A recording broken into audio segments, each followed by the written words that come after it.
Todos tenemos una historia y para muchos de nosotros nuestra historia tiene mucho que ver con el sufrimiento. La verdad es que es cuestión de tiempo. Tarde o temprano todos vamos a sufrir. Y aunque no nos guste pensar en ello, vivimos en un mundo en donde el sufrimiento es muy común. Y por esa razón necesitamos esperanza. Tú y yo necesitamos esperanza.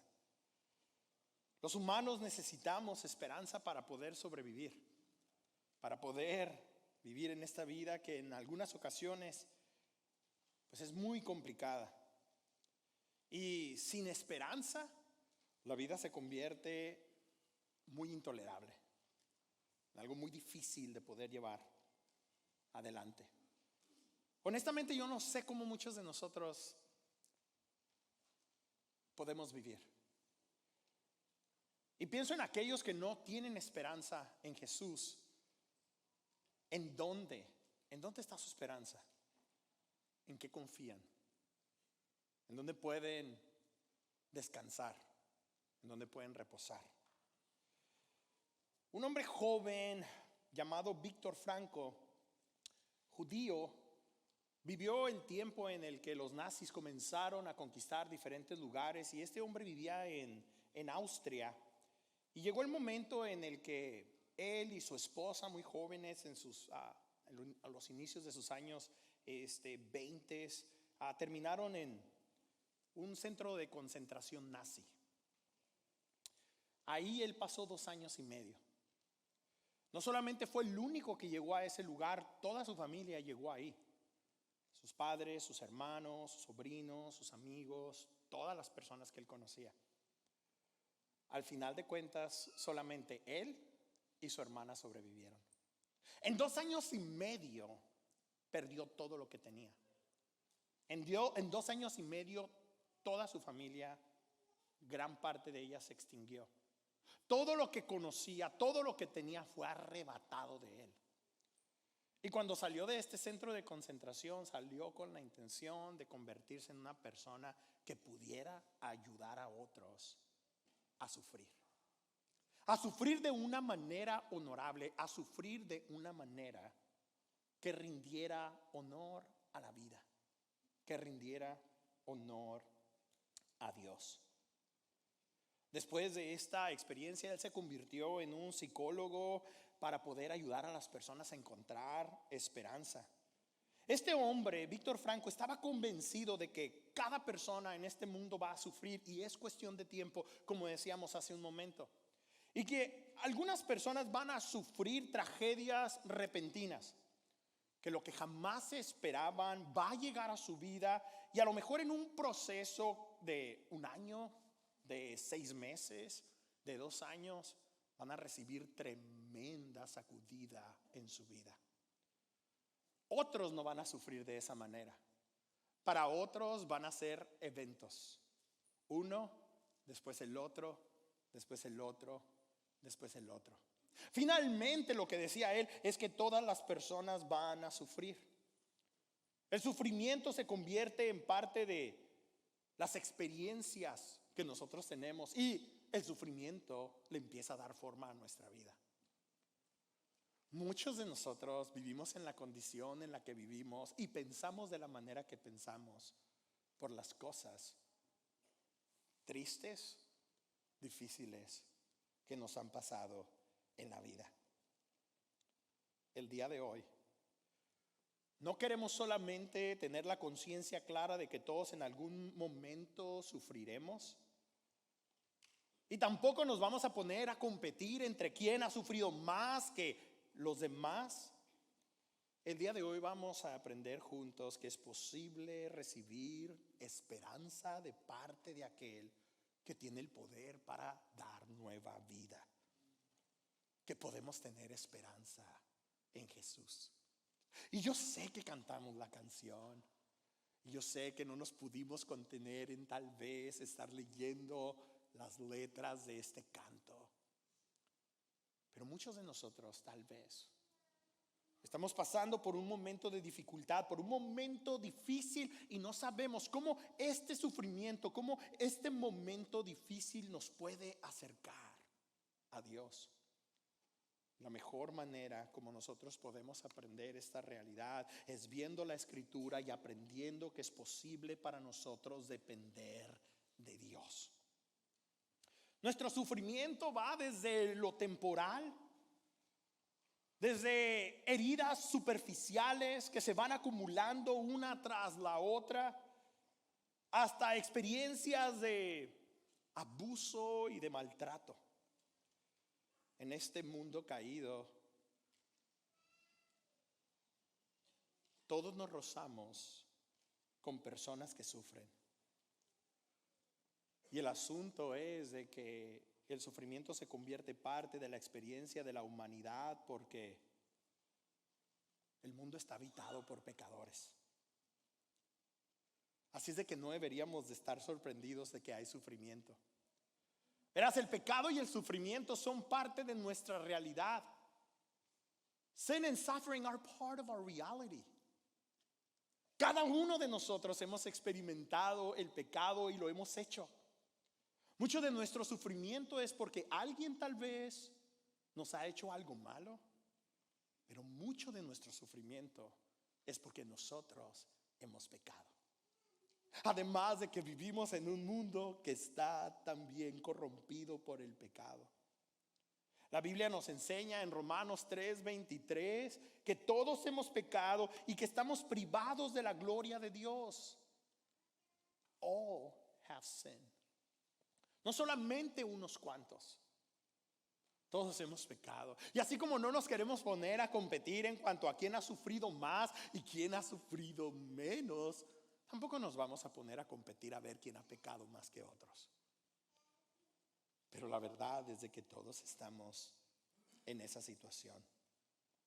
Sufrimos porque vivimos en un mundo corrompido por el pecado. Sufrimos debido a nuestro pecado. Y sufrimos porque otros han pecado en nuestra contra. Romanos 6:23 dice: porque la paga del pecado es muerte, mientras que la dádiva de Dios es vida eterna en Cristo Jesús nuestro Señor. Ahí tienes. La paga del pecado es muerte. Es dolor. Es sufrimiento. Es pérdida. Es angustia. Cuando tú te has preguntado ¿por qué? Esa es la razón. Cuando no puedes concebir ¿por qué a mí? ¿Por qué en este tiempo? ¿Por qué este tan tremendo dolor? Esa es la razón. El pecado nos ha corrompido la humanidad, ha corrompido el mundo. La consecuencia del pecado es la muerte, y la muerte es dolorosa. La muerte a todos nos sacude. Pero no necesitamos solamente la experiencia de que nuestra vida se extinga o que la vida de un ser querido se extinga para sufrir. Muchos de nosotros sufrimos cuando nuestros matrimonios se extinguen, cuando nuestras relaciones entre padres e hijos no son fructíferas y parecieran que estar muertas. Muchos de nosotros tenemos tremenda agonía cuando estamos lidiando con una enfermedad que muy posiblemente nos puede llevar a la muerte. Muchos de nosotros nos encontramos ansiosos, deprimidos y no sabemos cómo contener el dolor.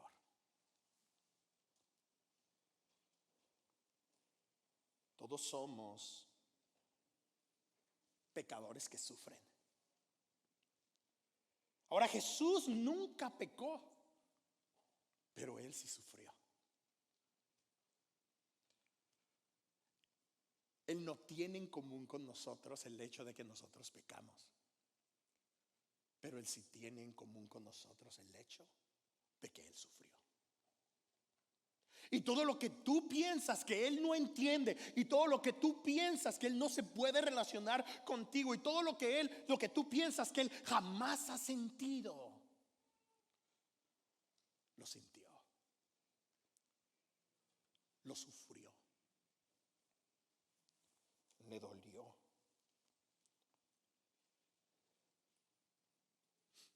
El asunto es de que algunos de nosotros nos invertimos tanto en nuestro sufrimiento y nos agobia tanto el sufrimiento porque no sabemos qué hacer con él. Lo vemos como un problema que tiene que ser resuelto.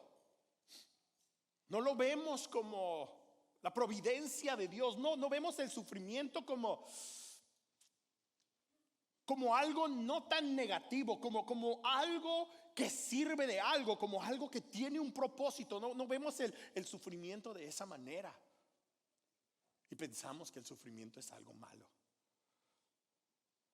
Pensamos que eso que nos ha sucedido, que eso que nos han hecho, que eso que nos ha marcado, que eso que nos ha herido,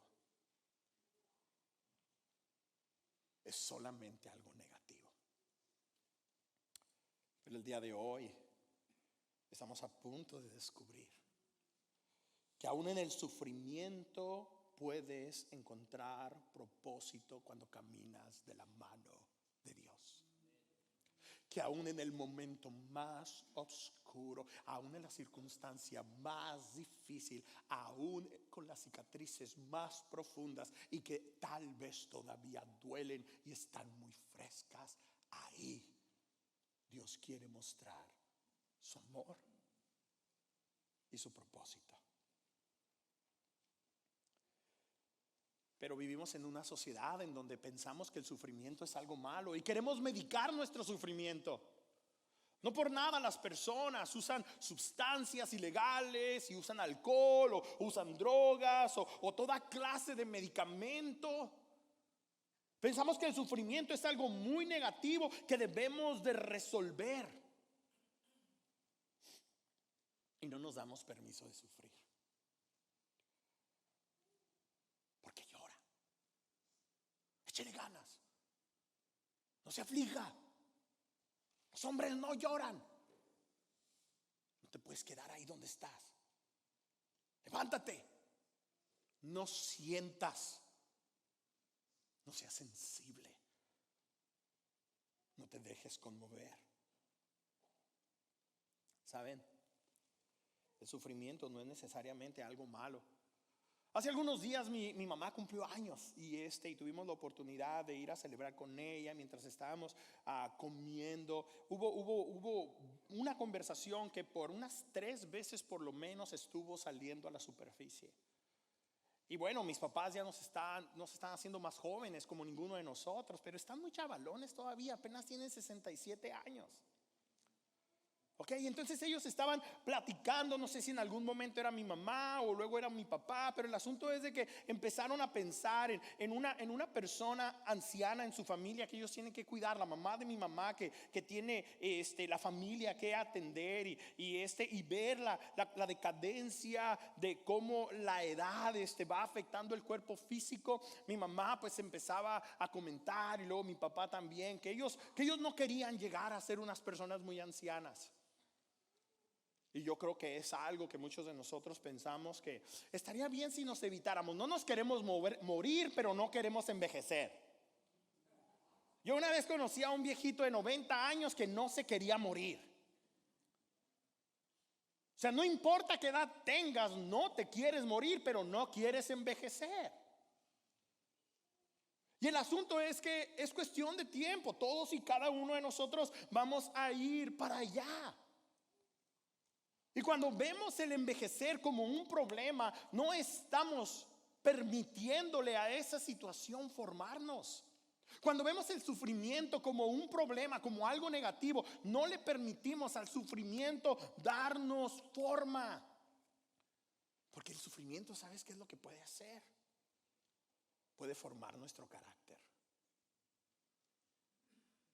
El sufrimiento le da forma a la persona que somos. ¿Sabías tú que el sufrimiento perfeccionó a Jesús para su obra redentora? A lo mejor tú estás pensando, ¿que acaso Jesús no era perfecto ya? Absolutamente era perfecto, sin mancha, sin pecado.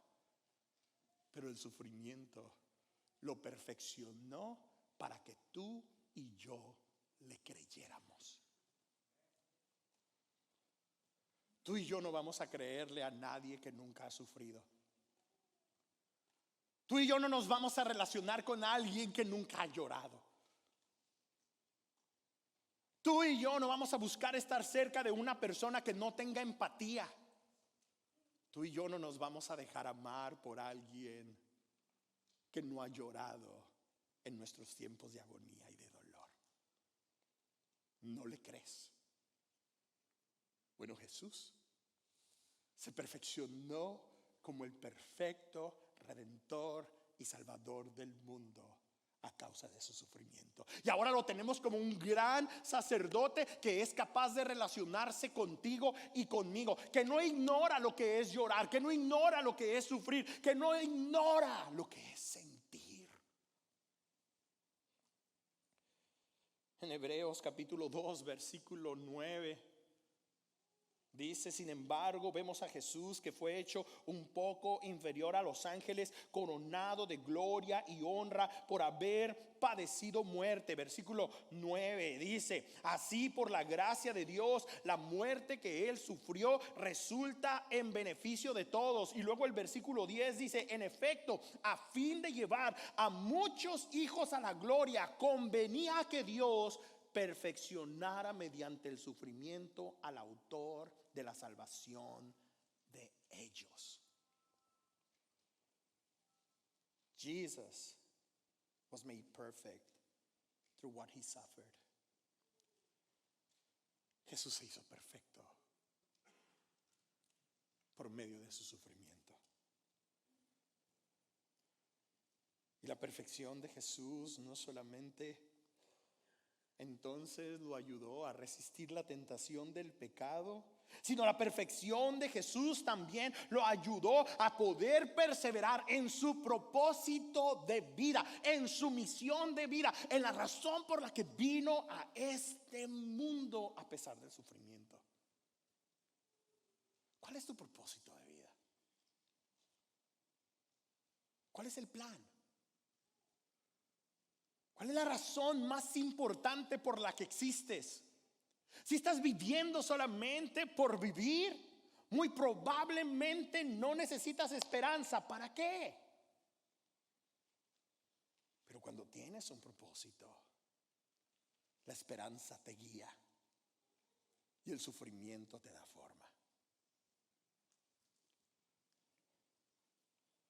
Jesús se relaciona con nosotros.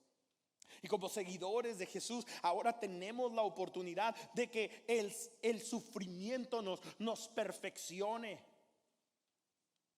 El Señor Jesucristo caracterizaba la vida del creyente como la vida de alguien que moría a sí mismo, que se entregaba a sí mismo, que estaba dispuesto a sufrir, que estaba dispuesto a llorar. Pero no solamente porque la vida es dura, sino porque hay un propósito. Ahí en tu situación como madre soltera hay un propósito. Ahí mientras tu matrimonio se está colapsando hay un propósito. Ahí en esa enfermedad tan terrible hay un propósito. Ahí con esa pérdida tan difícil hay un propósito. Pero si no tienes esperanza, jamás vas a encontrar ese propósito. Y te vas a preguntar solamente, ¿por qué y para qué? En Juan capítulo 12, versículo 24, el Señor Jesucristo dijo que si un grano de trigo no cae en tierra y muere, se queda solo, pero si muere, produce mucho fruto. Yo no sé cuántos de ustedes tengan experiencia con esta idea de sembrar trigo, pero yo creo que algunos de nosotros tenemos mayor experiencia con una plantita como estas. ¿Cuántos de ustedes reconocen esta imagen?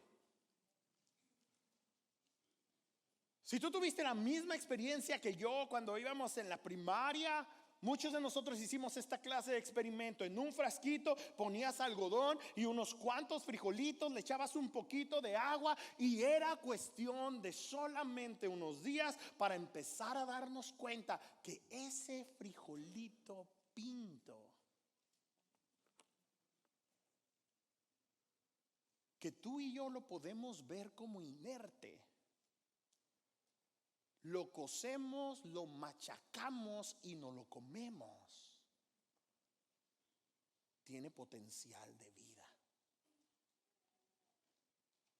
Y ese frijolito que pensamos que no tiene vida, en las condiciones adecuadas, en donde hay agua, en donde hay sol, explota desde su interior, se quebra y muere por completo, generando vida. Es que algunos de nosotros nos ofendemos cuando nos dicen frijoleros, pero tenemos mucho que aprender de este frijolito.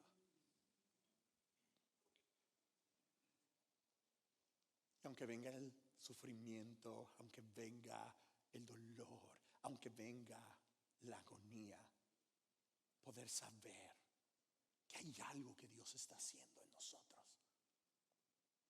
que a lo mejor no lo podemos ver inmediatamente y que a lo mejor las personas alrededor tampoco lo pueden ver. Pero ¿sabes qué? Se necesita solamente una semilla para que se experimente renovación, para que se experimente nueva vida. Si tú y yo caminamos con Jesús, déjame decirte lo siguiente, y tal vez esto es lo más importante que veniste a escuchar en esta mañana. El resultado final del sufrimiento cuando caminas con Jesús es transformación.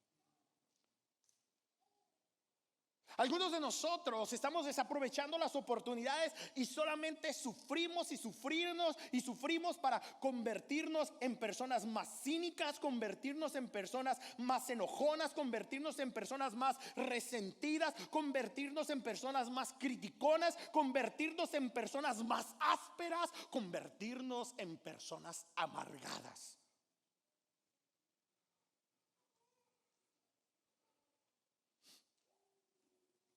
¿Y qué tal si nuestro sufrimiento siempre ha sido una oportunidad?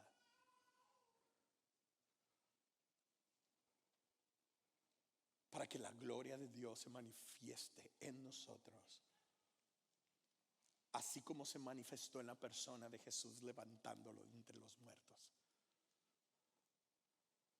Y que aún en nuestra agonía y en nuestro dolor podamos ver a Dios obrar y traer vida de una manera abundante a nosotros. No podemos negar la realidad del sufrimiento, no podemos negar que esto es algo muy cierto, pero lo que sí debemos nosotros de abrazar es la idea de que ese sufrimiento Dios lo puede usar para que comencemos a dar fruto de manera que jamás nos imaginábamos. ¿Cómo voy yo a ministrar a una persona que ha perdido a un ser querido si no he perdido a nadie alrededor mío?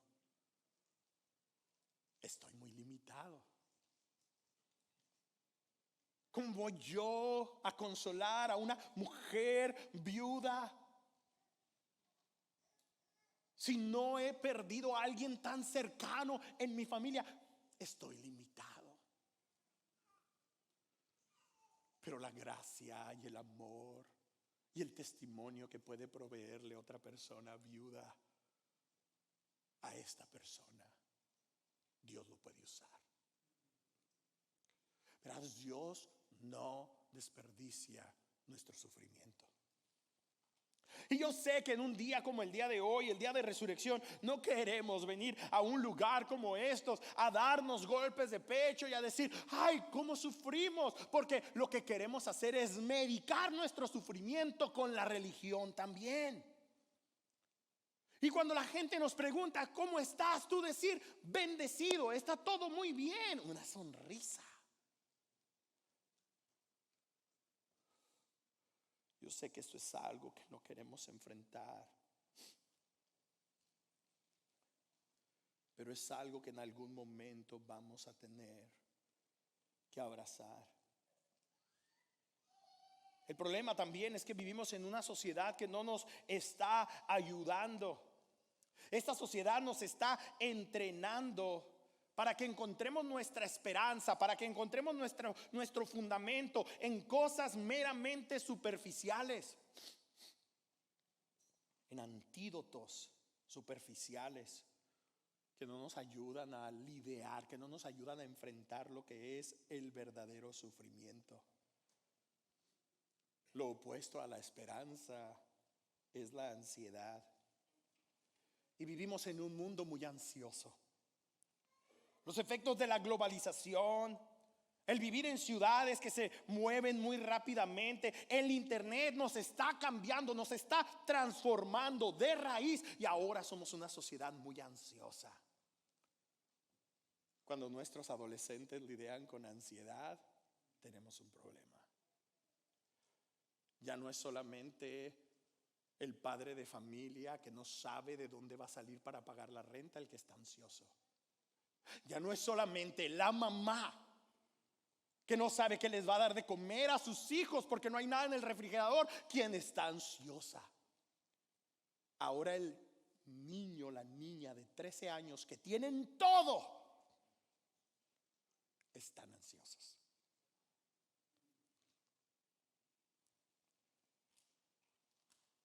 Y entre más conectados estamos, aparentemente nos estamos creando mayor conflicto los unos con los otros. Aunque no nos vemos cara a cara, ya aprendemos a dividirnos y a aislarnos los unos de los otros por partido político, por religión, por color de piel, por idioma que hablamos. Y el asunto es que entre más le empezamos a dar oportunidad a estos conflictos, de atesorarse en nuestra vida, de hacerse grandes, la mayor ansiedad viene a nuestras vidas. Y como iglesia tenemos que estar alertas a este momento cultural. Nuestra ansiedad nos está llevando y orillando a que dejemos el pasado como el sufrimiento como algo en el pasado. Y como no queremos lidiar con él, nos convertimos en personas ansiosas. Y yo creo que en esta temporada el Señor nos está llamando a brillar con la luz de Cristo Jesús. A pesar del sufrimiento, a pesar del dolor. Pero necesitamos tener en mente que Dios es la fuente de nuestro consuelo. No lo vamos a poder encontrar más en ningún otro lugar. Porque a nadie le interesamos tanto. A nadie le interesamos tanto como a Dios. Uno de los eventos más difíciles en mi vida, y te vas a burlar de mí y ahorita te voy a explicar por qué, pero uno de los días más difíciles en mi vida o de mayor sufrimiento en mi vida fue cuando Yemima dio a luz a nuestra primera hija.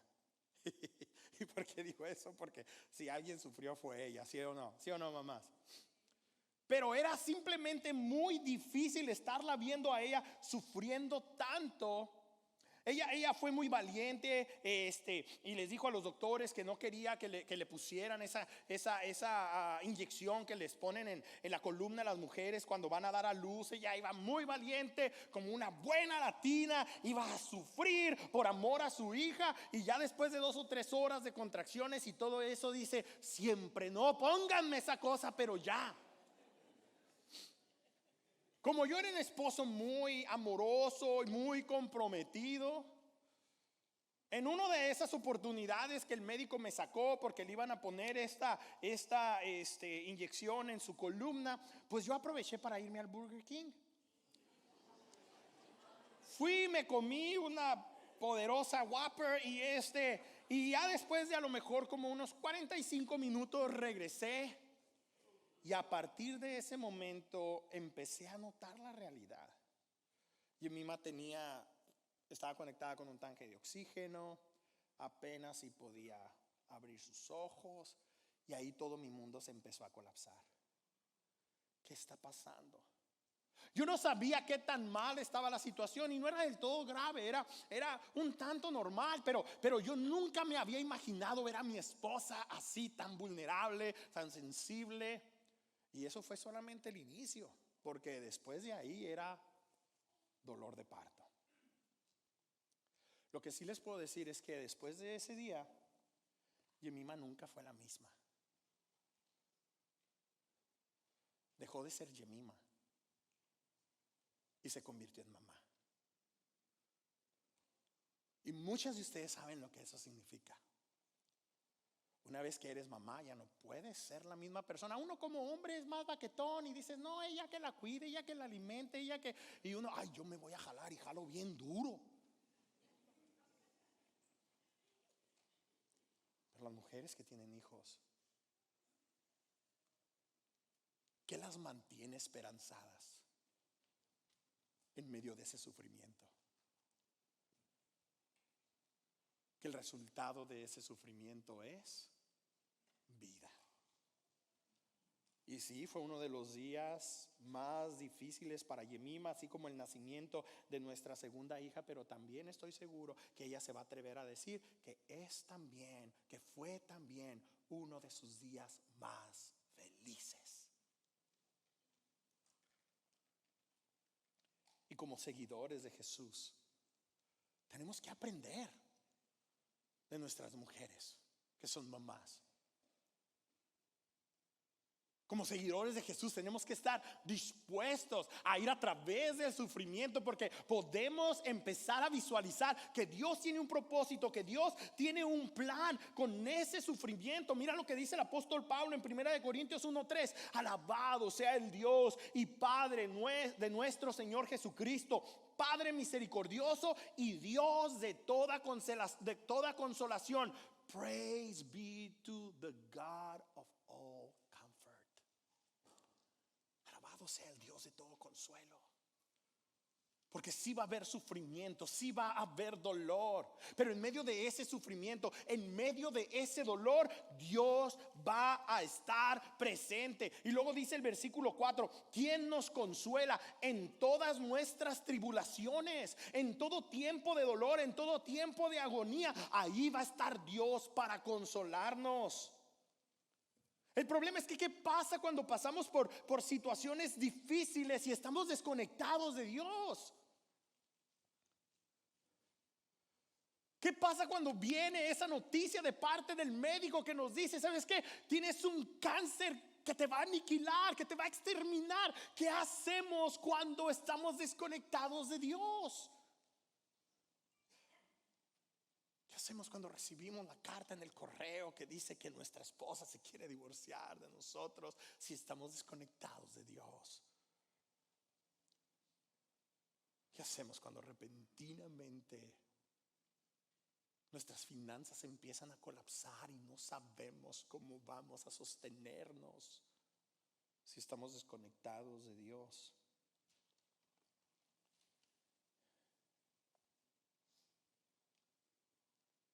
Bueno, el día de hoy podemos solucionar esa situación. No podemos hacer mucho con respecto a nuestro sufrimiento. Y no podemos empezar a buscar la pastillita que lo va a solucionar todo. En este momento podemos ser reales y honestos delante de Dios y decirle como el ciego Bartimeo le gritó cuando iba pasando por enfrente de él: Jesús, hijo de David, ten misericordia de mí. Ten piedad de mí, porque no puedo. Y Él está dispuesto a darnos esa clase de consuelo. Mira lo que dice el versículo 4, la segunda parte: para que con el mismo consuelo que de Dios hemos recibido, también nosotros podamos consolar a todos los que sufren. Finalmente, el sufrimiento nos permite experimentar el consuelo de Dios. Y una vez que experimentamos el consuelo de Dios, podemos aprender a consolar a otros. Y esto es revolucionario.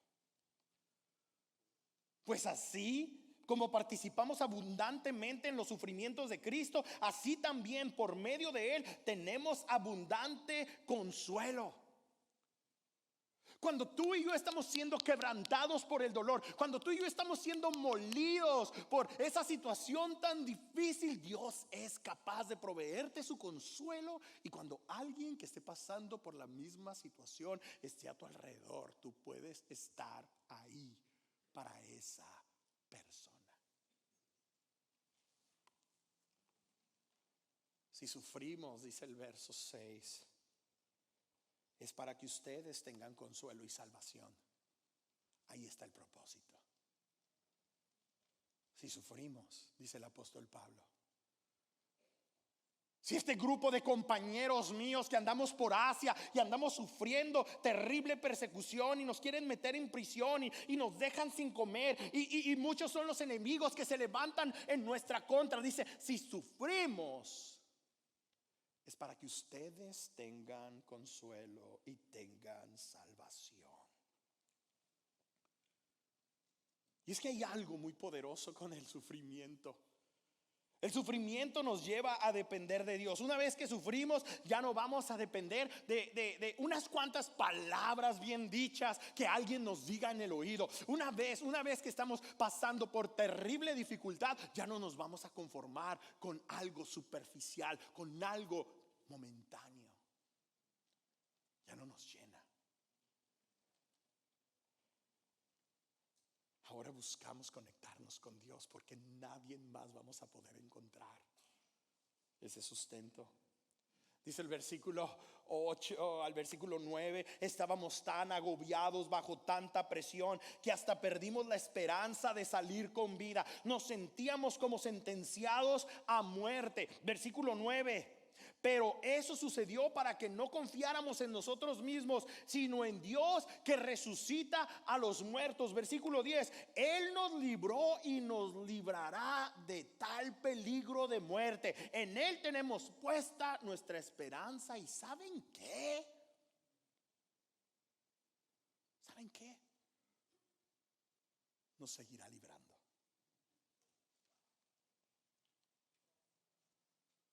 Nos seguirá librando.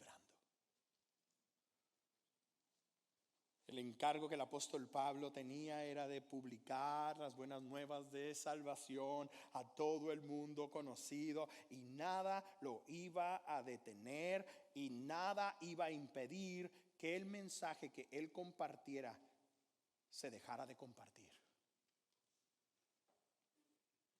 Y sí, ciertamente el apóstol Pablo eventualmente murió, y muchos dicen, la historia dice que muy probablemente murió decapitado.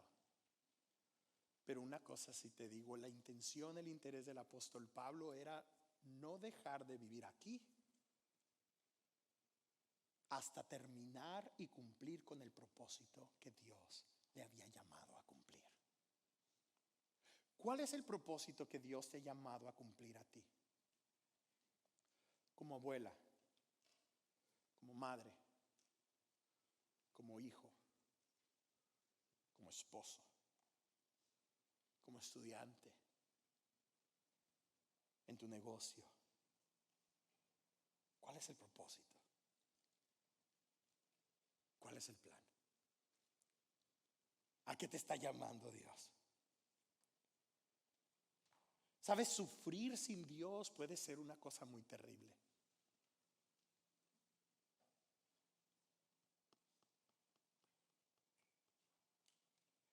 Pero sufrir con Dios nos convierte en poderosas herramientas en sus manos.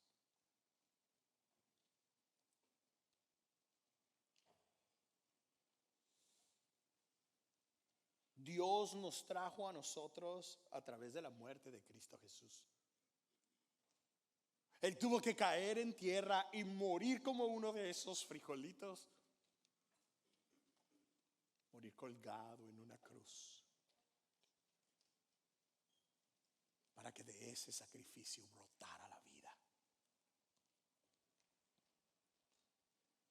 Y fue en esa tarde tan oscura que la gloria de Jesús y la gracia de Dios se mostraron más abundantemente. El sufrimiento tiene el potencial de transformar el luto en gozo, de transformar la alegría ficticia en profundo gozo, que sin importar las circunstancias podemos avanzar y podemos caminar por esta vida. Saben, yo sé que la vida ha sido dura para muchos de nosotros, y como pastor en algunas ocasiones tengo acceso a alguna información de algunos de ustedes. Y es complicado no poder hacer mucho por el sufrimiento de otros. Quisiera tener la habilidad de poder ayudar, tener una varita mágica y que se quite el sufrimiento, que se vaya la agonía, que desaparezca el luto, que sanen nuestros cuerpos. Pero ¿saben qué? No lo puedo hacer ni siquiera con mi propio sufrimiento. No lo voy a poder hacer ni aún con mi propia enfermedad. Si Dios me permite, no voy a poder restaurar mi propia vejez. Ese no es mi trabajo y no es el tuyo tampoco. Y el día de hoy, tal vez la razón por la que Dios nos ha traído a este lugar no es solamente para recordarnos que todos estamos pasando por tiempos difíciles. Más personas de las que te imaginas que están en este cuarto están pasando por tiempos bien difíciles. Que lo único que necesitaríamos hacer es abrir una tribuna para que la gente empiece a compartir sus dolores, sus dificultades, y todos terminaríamos destrozados y llorando y sufriendo. Y este no es un asunto de nada más la gente adulta, los chamaquitos también.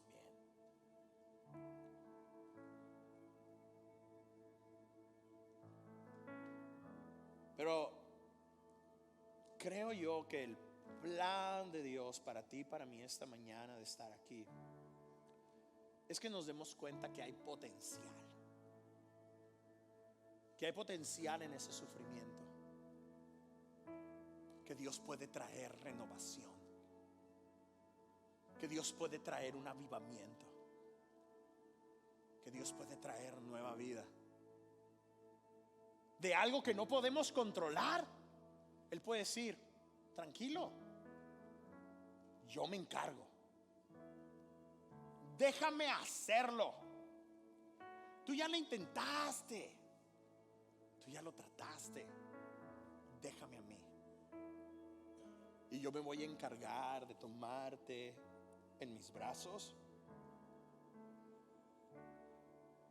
sanar tus heridas, vendarlas, cargarte en mis brazos,